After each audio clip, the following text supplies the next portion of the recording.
Hey everyone, this is Casey Stubbs with Replace Your Income with Options podcast. And today I'm really excited. I'm here with Mark Savant, the co-host. He is the founder of Mark Savant Media on YouTube and the newsletter AI Update. And I'm here with special guest Matt Paulson, the founder of MarketBeat. MarketBeat is one of the leading financial newsletters on the planet. Mark and Matt, welcome. Thanks, guys. Happy to be here. Yeah. So Matt, I just wanted to jump right in because you have so much insight into financial markets and media and newsletter growth. And I talk a lot about on the show about creating a side revenue, working with options to do so, kind of keeping it on autopilot, setting up a system. And I think this is a great topic for people wanting to get started.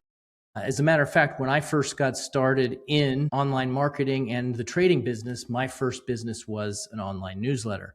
And it's a great way for people who are starting out. So can you just break down a few key things of what people should be looking for if they're interested in making money with a newsletter?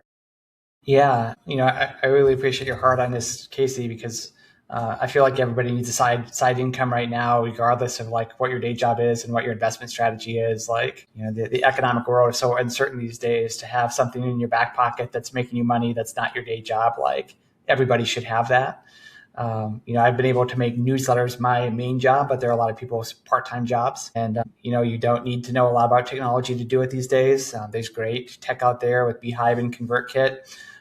Who really is just, can I get people interested in my content? And then is there an advertiser that cares enough about my audience that will advertise with me? It's not a complicated business. The tech is really easy these days. Anybody who's got passion for it and is willing to put the time and energy in can definitely do it. Okay, so that's a great point. And I was curious when you said that you've got to find an audience that is interested in your content. And so what was the big secret for you in getting the audience actually engaged? Yeah. These days we do a little bit of everything. Back in the day, this would have been 2013 or so, we figured out how to get like my news stories into Google Finance. And then we just produced a whole lot of them. So people would come from Google Finance to my website. There'd be an email opt-in form that popped up and said, hey, you're reading a story about Tesla. Would you like news about Tesla delivered to your email inbox? If yes, then fill out this form and click the button. So like that's how we got our first 100,000 subscribers. Or like we had a website, got a spot in Google Finance, and then just maximized it and got as many people back to our website to opt into our email list as possible. Okay, so you're saying one of the first things you got to do, just to recap, is to find a source of traffic, right? You got to find a source of traffic some way. And really the way to do that is to think like, okay, my niche is, whatever. And then you have to think like, okay, where are my people? Where are they hanging out online now? Like, for investing, that's like Yahoo Finance, Google Finance.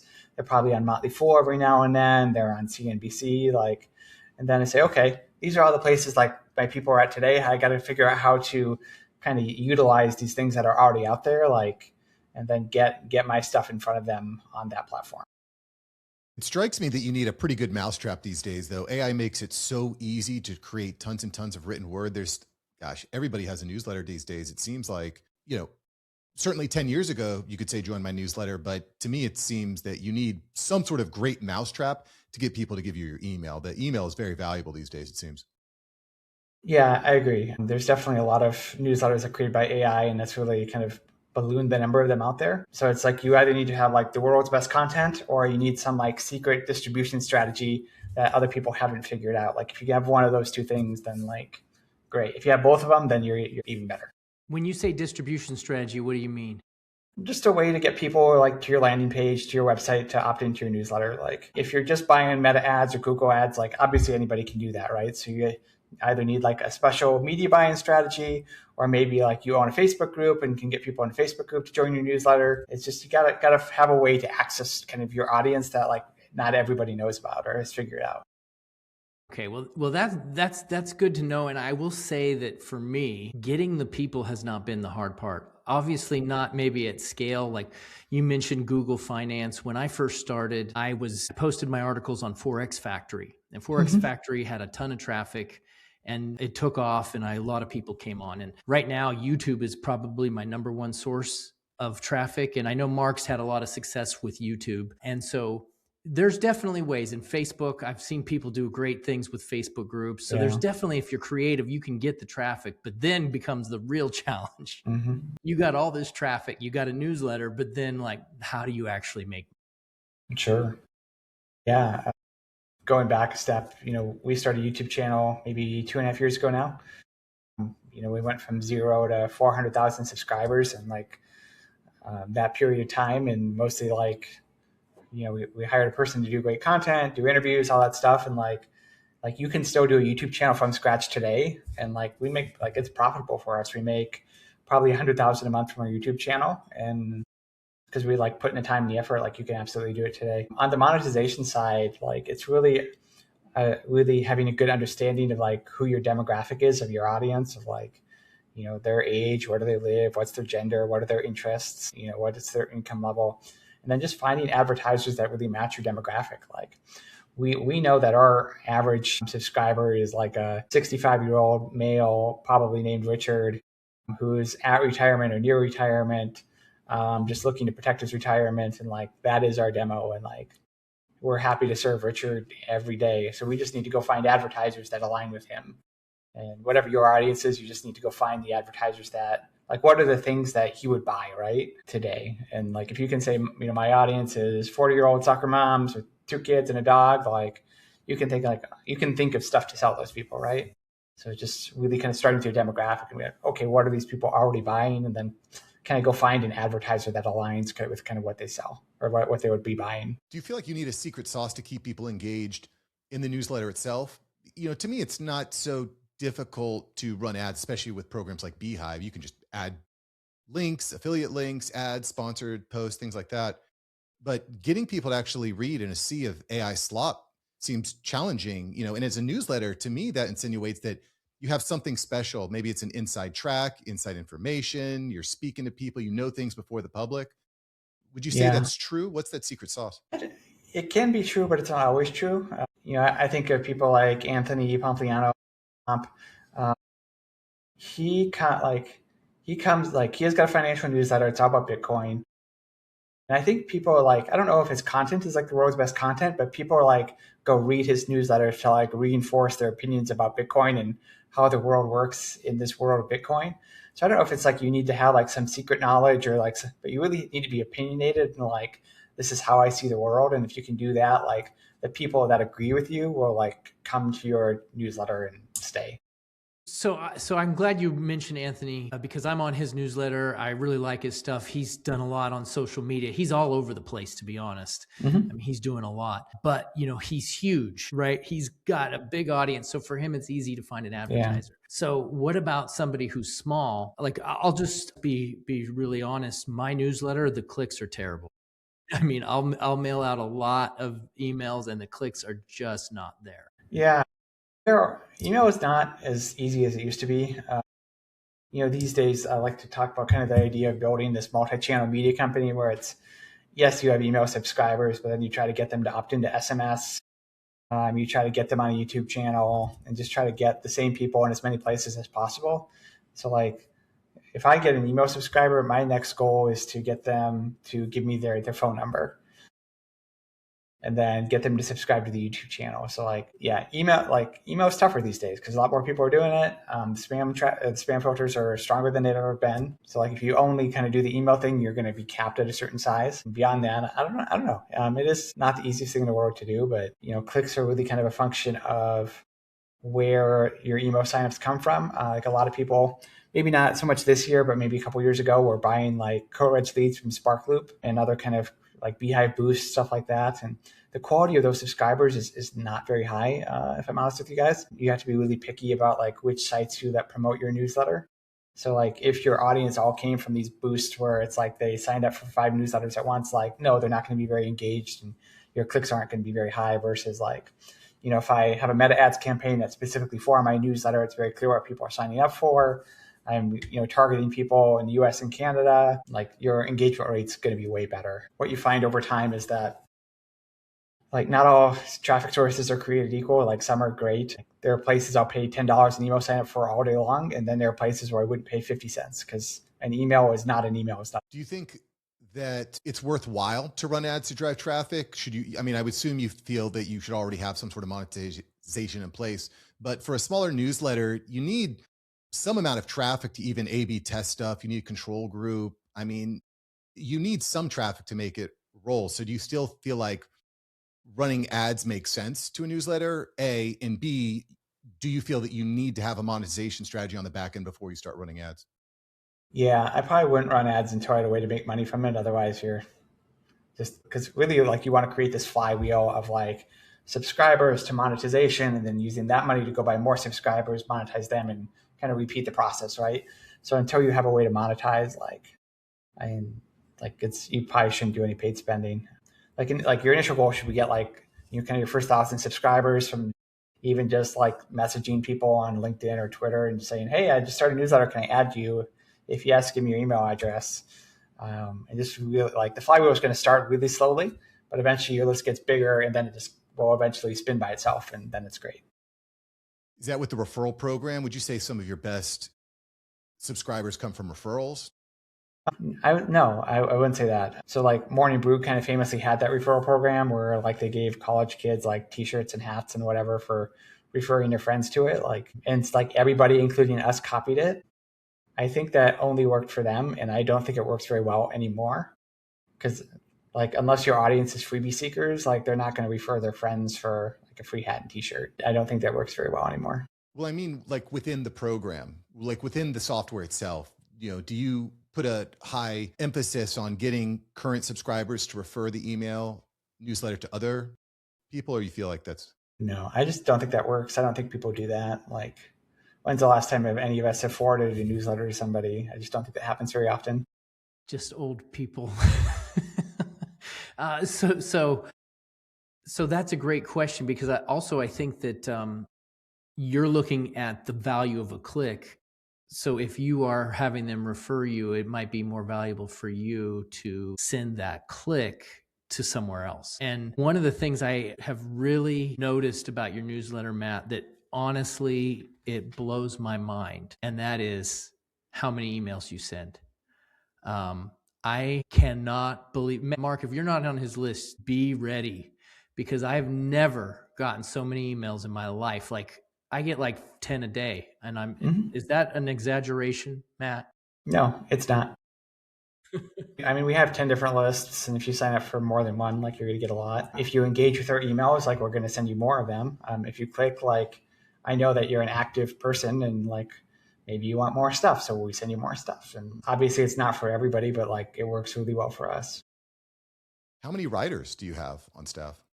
I think any given time, we have 10 to 15 writers. We have 3 full-time editors. We've got a design person. We've got a social media person. We've got a full-time YouTube host.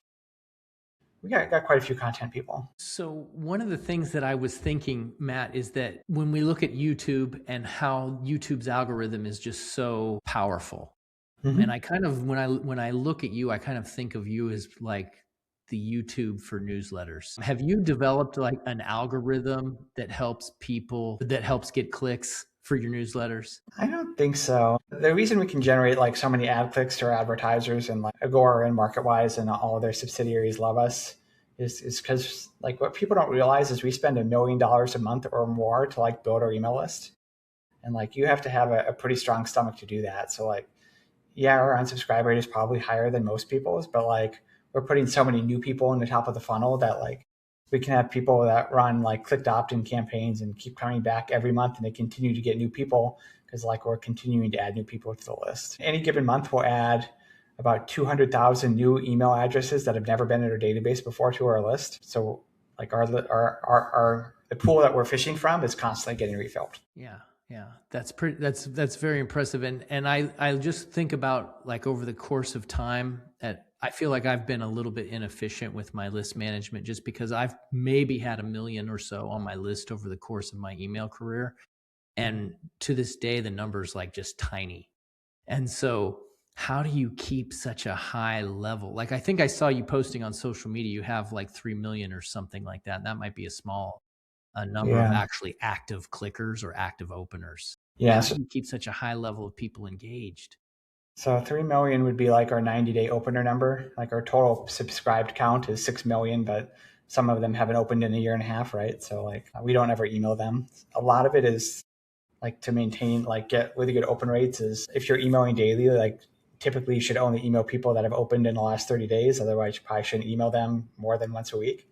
So like on Beehive or ConvertKit, you can set up segments where it's like, here's my daily sending segment of like anybody that's been added to the list in the last 14 days, opened in the last 30 days, or clicked in the last 90 days. Like that should be your default that you send to. And then maybe on a weekly basis, like maybe you send to people that have opened in the last year. And if you only email your active people more often, like ESPs love that because then they see like, oh, these emails are getting a really good open rate, they're getting a really good click-through rate. Like these are emails that people want, and then they put them in the inbox.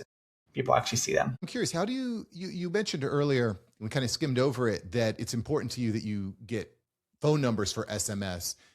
I'm a Beehive user myself, so Beehive is email only, it doesn't do SMS. How do you integrate SMS into your email strategy? Yeah. So one, Beehive, I'm pretty sure they're working on SMS because Tyler messaged me about SMS yesterday. So stay tuned on that one. But right now, you just have to use a separate platform for an SMS opt-in. A lot of people in the financial publishing space, like a service called Lime Cellular. I can't pronounce that, but it's limecellular.com. But it's basically you have some kind of lead magnet where you email your audience and say, come to this page, give me your phone number. And if you give us your phone number, we'll send you some content that you don't get if you're just on the email list. Like our main one is called the early bird stock of the day, where it's just a stock idea every day. And we text it out at like 11 a.m. So people will go from our email list to our SMS list. Every day at 11, they get a stock idea sent to them. And it's got like, here's the reasons why this stock could be great. Here's the reasons why it could be terrible. And then like, here's the latest news. And then there's like some display ads kind of intermixed with it. And like just from the display ad. The SMS sends a link that sends them to an email or a blog article. It's kind of like a reminder. Yeah, it goes to this like mobile friendly page, like really designed to read on a phone, that just got information about like the company of the day. And it's like not designed to be viewed on a desktop computer at all. I can send you guys the link when we're done, but it's just here's information about a company, and if you want to research it, go for it. If not, like that's fine. Like everybody, like the whole stock publishing, it's all about stock ideas, right? Like that's like the whole thing. And like if you can give people stock ideas and one of them works out, they're going to think you're the smartest person in the world. And if their idea doesn't work out, they're going to hate you. But like that's just kind of the name of the game. I just put the link in the chat if you guys want to look at it. Thank you. Yeah, we'll leave that as a resource. Now, this question I really have thought a lot about because I think growth is really important. And so if you could give a small publisher one piece of advice on how they could double their account in the next 12 months or double their revenue in the next 12 months, what would you tell them to do? I would say any money that you make, invest at least half of it back into advertising. And like, if you're not sure where to start, I would probably start on Meta ads or TikTok ads. Like there's you can get decent subscribers for, not a crazy amount of money right now on both platforms. Google's gotten pretty hard. It can be done with Google Display Network ads, but it's not for the faint of heart. Like I'd start with Meta, I'd start with TikTok. Like those are both working pretty well for us. Now, does that kind of brings up its own host of challenges though, because ads can be a black hole too. Like the money can just go straight down the drain if you're not doing it right. Yeah, and like that's why we use agencies for everything. Like we have 2 Meta ad buyers. We've got a TikTok person, we've got a Google person, we've got somebody that buys us newsletter ads. And like, I don't have the expertise on my staff of 20 people at MarketBeat to do that, but we know there are agencies that would love to take 10% of our ad spend to go do that for us. And like, we're happy to pay them to do it. And that's worked out pretty well for us. Yeah. I mean, it's not the easiest thing to like start from scratch, but if you can really target your demographic, like that's, make sure you're targeting your country only, targeting people that are the right age range, the right gender, the right interest. You can at least get your message in front of the right people. It seems like the crux is really, really deeply understanding who you're speaking to, who that ideal avatar is, right? That's the key to make everything work. On the newsletter itself, what percentage of the newsletter would you say is value versus ads on the newsletter itself for monetization? Is it like an 80-20 rule? Are you kind of making it 100% value, but peppering in links Yeah. and sponsors? How do you recommend that? It depends on the email. I would say newsletters is probably 75% content, 25% ads. Or also just email out articles with kind of ads interspersed. So it's like an email that somebody would actually want to read, and then some links kind of interspersed. And then when we just send out an ad, like there's always the ad, but then like even below that there is an article. And what you find is like if you just like take the email copy the advertiser sends you, you're going to get like 20% open rate. But if you can kind of include some of your own content with it, then it kind of looks like a new email, and then the open rate will be much higher. If you become an affiliate for somebody, don't just send the email copy. Like put your own thing on the bottom of it so that it looks more original and doesn't get fingerprinted by the spam filters. So if you were starting over again today, what would you do to start getting up and running quickly? I would make an account on Beehive. They solve so many of the problems for you, like up front. It's like you'd never have to worry about your email reputation, like your domain reputation, your IP reputation, and all the problems that senders have of like getting your messages into the inbox. They like just kind of take care of it for you, which is like kind of unheard of. I definitely use Beehive. Then from there, it's like what's my unique take on the world going to be? Who's my audience? Then can you start creating some of that content? And then can you find people that are interested in that content and get them to sign up one way or the other? Is there a secret strategy for finding sponsors? No, I mean, there are like platforms like Who Sponsors Stuff that will like show you a list of advertisers that you could go reach out to on that sponsor different newsletters. Like you can go find that. Like if you're really not sure like who you should reach out to, I could say like, well, I don't know who should sponsor an AI newsletter, but maybe Who Sponsors Stuff has a list of the sponsors on the rundown, and then I could go see who that is. Go hit up those people. But honestly, just go subscribe to your competitors' newsletters and see who's advertising, and like that's where you start. And you probably don't have that problem. You probably got advertising chasing you down because you have so much traffic. Yeah, we don't do any active outreach. It's more like people reach out to us and most of them aren't a fit. We just tell them no, but like we kind of know who should be advertising before like they come to us or we even talk to them. Like, because like we can see like who advertises on MarketBeat on like Google Display and like, well, Fisher Investments ads are on MarketBeat all the time. So like they should probably buy our emails too, because like that would make sense. But if it's like somebody who's just getting started and like has a trading platform, like probably not the right fit because like, we're gunpowder and like we can blow something up and like spend a lot of money and do nothing for you if you don't know what you're doing, or like we can, be rocket fuel and take you to the moon if you've got the great offer and the right price point and the right CPA and all that stuff. I'm also curious. I know we're flipping around here, Matt. You're being very generous with your information. Thank you. Yeah. I'm curious what role does AI play in the copywriting and in your tech stack as a whole? Because it strikes me now, I'm in the marketing world. I follow a lot of marketers and it just seems like they're all doing the same thing. They're just using AI agents to automatically write these newsletters or reports or Facebook. They all look the same. Like you can tell immediately that it's AI. And I'm just wondering, do you think it's a good idea to be leaning that heavily on AI to write? I mean, no, because it's slop and people immediately recognize it. Like we don't allow our writers to use AI. Our editors use AI a little bit in their editing process. We recently moved from stock photos to using Google Nano Banana Pro for kind of our article images because we were tired of like hey, you need to prove to us that you've got a license for this image or give us $2,000, and like I'm just done with that. So like getting real tired of that. So like, well, it's like, fine, we're just going to make our own images. And now the gals out there are using that. So from images, like those are 100% AI now. But like the actual content, like, no, people are writing those, people are editing those. Like, I think at our scale, like, for like the core content needs to have like a unique voice and be a unique thing from a real person, edited by a real person.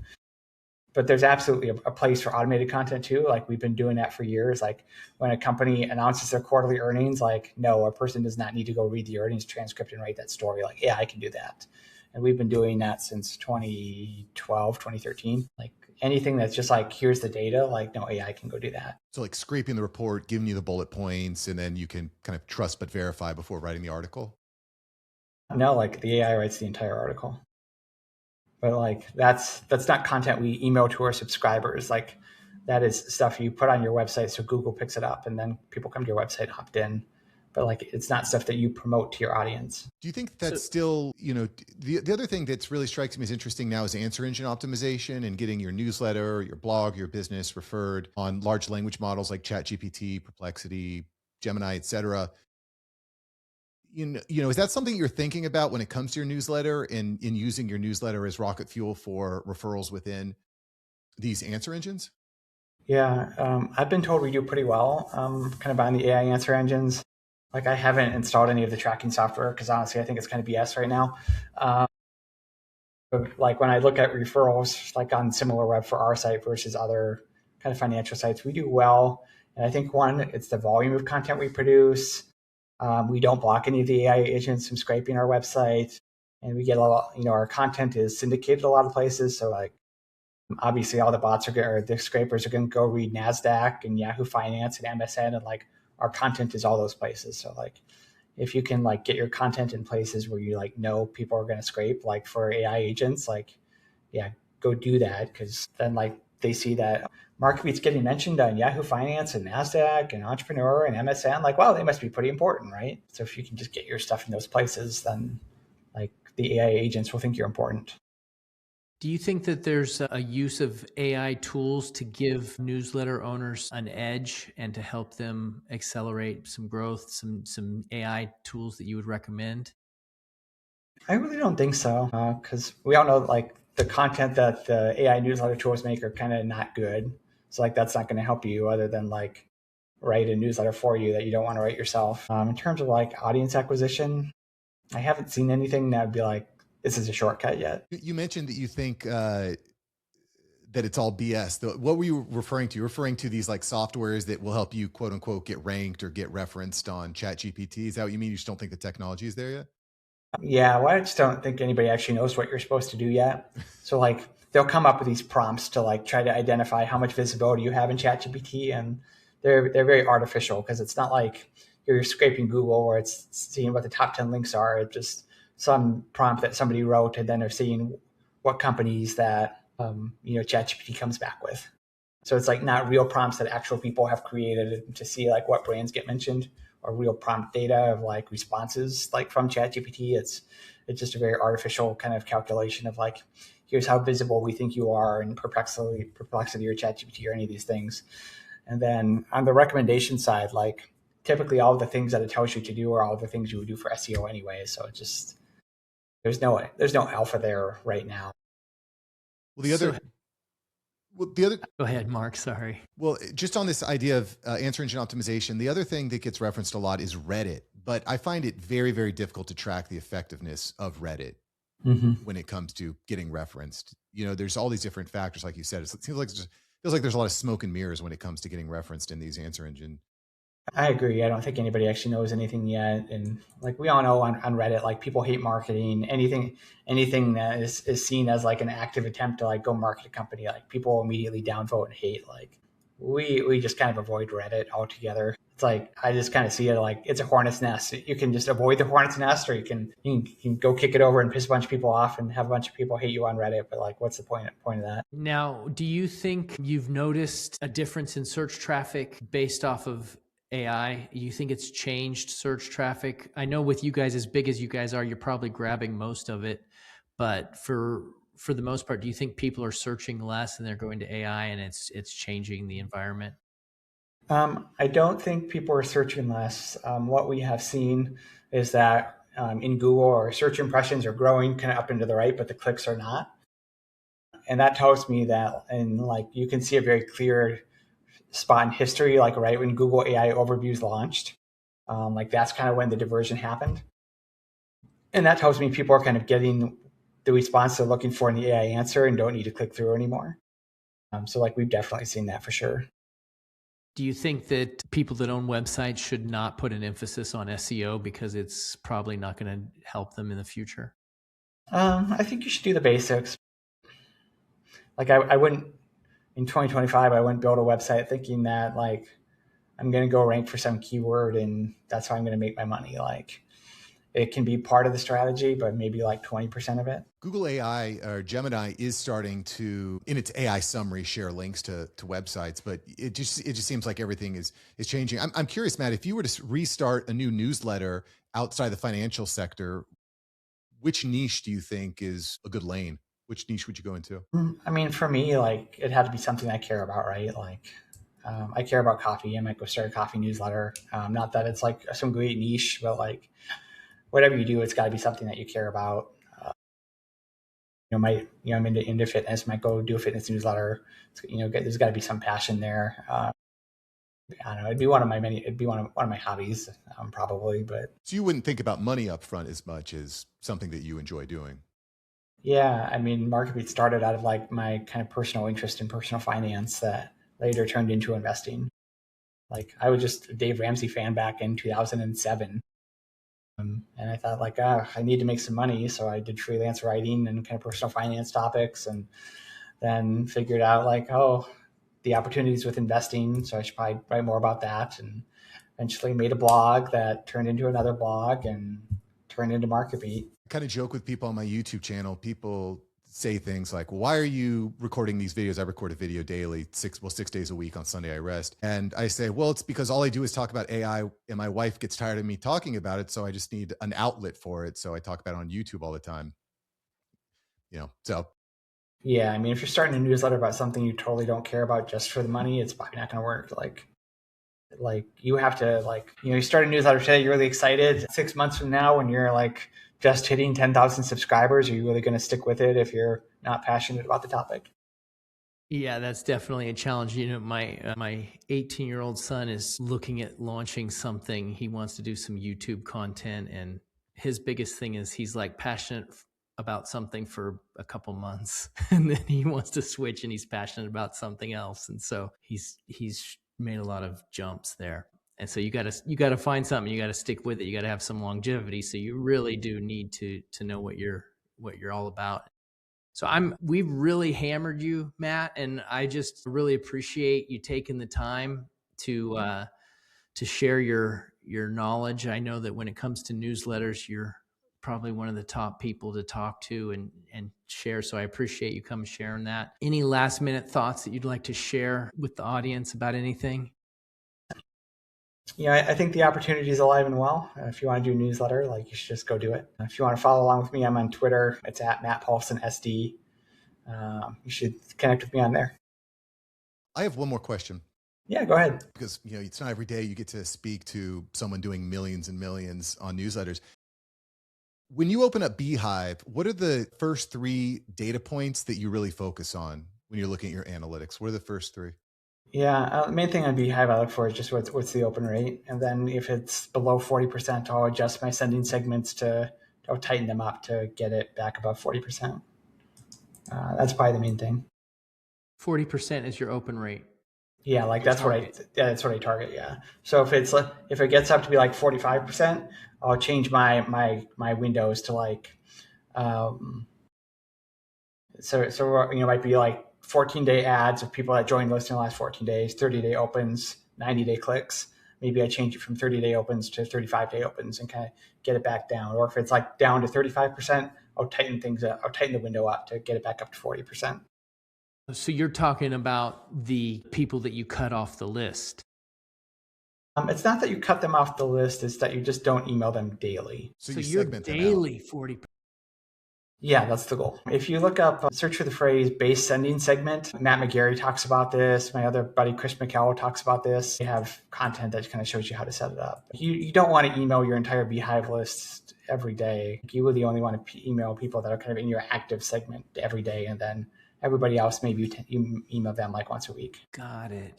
Yeah. Okay. So you have the active segment. So the other guys, do you cut people off the list or you keep them on forever? I think we kicked them off after 5 years of no activity. And like the people that are super inactive, we may only email them once every couple months, but our SendGrid person tells us would tell us that if somebody hasn't opened in a year, you should probably just kick them off. But I haven't wanted to do that yet because then I couldn't tell people I have 6 million email subscribers. Okay. So open rate's the key, 40 to 45%. What about click-through rate? Or is that something you really laser focus on as well? Or less? You really want to see that 40% open rate number. And then click-through rate, what are you looking at for a 3% minimum? Yeah, I mean, 3 to 5 is kind of good. If you look in your analytics on Beehive, it does show you like what they think the okay, good, and great ranges are. Like, go look at that. Okay. But clicks are not quite as important as opens. Like, obviously, clicks, you want as many as possible. And then when you're doing newsletters, do you focus on, and this is the last question, because I'm glad that Mark jumped in, because that was some good stuff. That was good, Mark. I needed it. Yeah, that was good. But do you focus on multiple items, or do you just focus on one call to action?